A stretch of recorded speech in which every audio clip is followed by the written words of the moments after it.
Nearly everyone is straight up ignoring these 5 sneaky costs.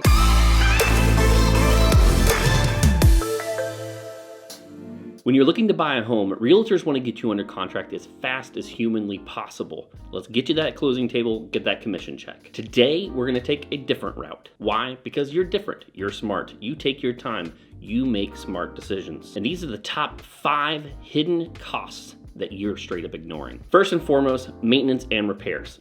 I know, obvious, right? Well, nearly every single person that I've worked with that goes from renting to home ownership forgets about these. And almost every successful real estate investor and property manager always accounts for them. The absolute best way to do this, and the way we advise every single one of our clients, is the 1% rule. This is 1% of the purchase price saved every single year for maintenance and repairs. Now, this may mean that you need to adjust your purchase price to account for that cost, but nothing in life lasts forever.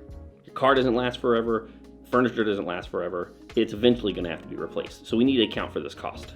And what I will say here is that 1% is the minimum. You actually may need to go up to 3%. Let me explain why. There are 4 things that we need to account to when we're trying to make that adjustment from 1 to 3% savings. That's going to be the age of the home, the condition of the home, the location of the home, and the finish level. This means if you're going to buy an older home with deferred maintenance that's close to the ocean front, you may need to be at the higher end of that spectrum. So let's do 2 real life examples and see what number we can come up with. So first example is going to be a $250,000 second story condo built in 2000s that was recently flipped with all new mechanicals, roof, and windows. So age, newer, condition, everything is brand new. Location, well, it's on the second floor condo, which means the condo fees are going to be covering the majority of the exterior and roof. It also means that you don't have to worry about flood or flood insurance. Finish level, well, we know it's slightly above the neighborhood average, but not necessarily high end. So you're probably just fine with that 1% rule. So 1% of $250,000 is $2,500 a year. Second example, $750,000 single family brick home with a pool, 10-year-old high-end architectural style roof, built in the 1950s, but has updated bathrooms, kitchen, HVAC system is about 5 years old, and all the service records have been kept for this home and is extremely well cared for and maintained. Age, older. Condition, some dated parts, but mostly good. Higher end neighborhood, likely going to require a little bit more attention to detail and upkeep. Finish level, higher end, but not necessarily custom luxury. Probably going to be best that you budget about 1.5% every single year. Again, you're going to adjust this based on your risk level and what your risk tolerances are, but you need to be budgeting at least some portion of your budget to maintenance or repairs that most people ignore. Hey, helpful so far? Smash the like button. Come on now. Gosh, that guy's annoying. The second little sneaky little booger that seems to fly right underneath the radar is utilities. Let's go over a few scenarios on how this might apply when moving into a new home. If you're moving in from a smaller home to a larger home, more space means more to cool and more to heat. It used to be back in the 1970s and 80s that 8-foot ceilings were the norm. Well, and as homes got bigger, or if you're moving in from a lower price neighborhood into a higher price neighborhood, you might be going to 9 or 10 or 11, 12-foot ceilings. Not to mention that a lot of those luxury homes have big old grand rooms. That's a ton of space to heat and cool. More space means bigger and better or more mechanicals that you have to service, replace filters, and do yearly service plans on. Maybe you're moving in from a newer home into an older home, where older homes are a little bit leakier. It means that they're not as airtight, they're not as efficient, they don't have as much insulation in them. Depending on how old or well-maintained those systems are, could be the difference between 2 or 3 times the electrical bill associated with those mechanical systems. Not to mention that older systems tend to be far more expensive to maintain. I'm looking at you, R22. The absolute easiest way to prepare for these increased in utility costs is to do your research or ask somebody you know that lives in the area.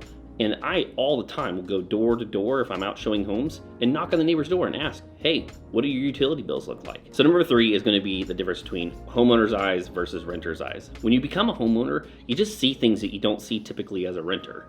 You see all the work that could be done. You see the maintenance that needs to be done. You tend to notice when things need to be a little bit cleaner, a little bit tidier, when things need to be repaired. Maybe you're seeing the things that could be more beautiful or projects that you found on Pinterest. There's just a tendency to see things as a homeowner that you don't see as a renter. So you may end up finding yourself YouTubing lawn mowing techniques, or maybe you're going grocery shopping and you catch yourself peeking down the aisle looking at those home renovation and modeling and decorating magazines, or you might find yourself swiping through Pinterest. and going, I think I could do that this weekend. Hey babe, I'm going to Home Depot. Every single one of these projects have costs associated to them, right? Again, outside of maintenance and repairs, if you're going to be updating or doing these projects have costs to them that maybe you haven't accounted for in your budget. Hey, if you're looking to buy or sell, this is what we do. We lead an elite team of real estate and mortgage professionals dedicated to making the process as smooth and easy and seamless as possible. We'd love to hear from you. You can jump directly into our calendars with the link below in the description. Fourth is a really dangerous one that Gary Vee would definitely yell at you about. Everybody's trying to keep up with the Joneses. Keeping up with the freaking Joneses. No offense to anybody out there with the last name Jones. The point here is that you don't need to be looking to other people on how you ought to live. Trying to keep up with or impress people that you don't really care about is freaking toxic and can cost you way more than you think. There's a famous quote that you are the average of the 5 people that you spend the most time around. I personally have found this to be extremely true in nearly every single category of my life. So how does this apply? Let's say that you're moving into a nicer neighborhood. Let's say that you've got to keep up the lawn better than you typically would. Maybe you start outsourcing that lawn maintenance to someone instead of doing it yourself. Maybe you find out your neighbor has a housekeeper and you decide that you want that luxury as well. Feel in the pressure because your neighbors have a nicer car or have updated their countertops to some fancy marble out of Italy. Maybe there's an HOA or property association that has higher standards than what you're used to. Your home now has a pool, well, you got pool maintenance. Maybe you end up hiring a pool guy or gal. Just be careful paying attention to everyone else's highlight reel and trying to use that as the standard that you need to keep up to. I'm not saying don't enjoy that vacation or that luxury item that you've been budgeting for. But what I am saying is just be careful with that social pressure or expectations that weren't there prior. We started from the bottom, now we're here. Last on my list of these sneaky sneaks is related to a law in psychology called Parkinsons Law. No, has nothing to do with the disease. Parkinson's Law states that things tend to fill the space or the time allotted given to them. You are far more likely to meet a deadline or keep to a certain budget if you have limitations. This same law applies to home ownership. Maybe you're moving from 1,000 square feet to 2,000, or 2,000 to 3, or 3,000 to 4. If you have more space, you got to fill it with things. That's furniture and decorations and toys and all the other trappings that come with having a home.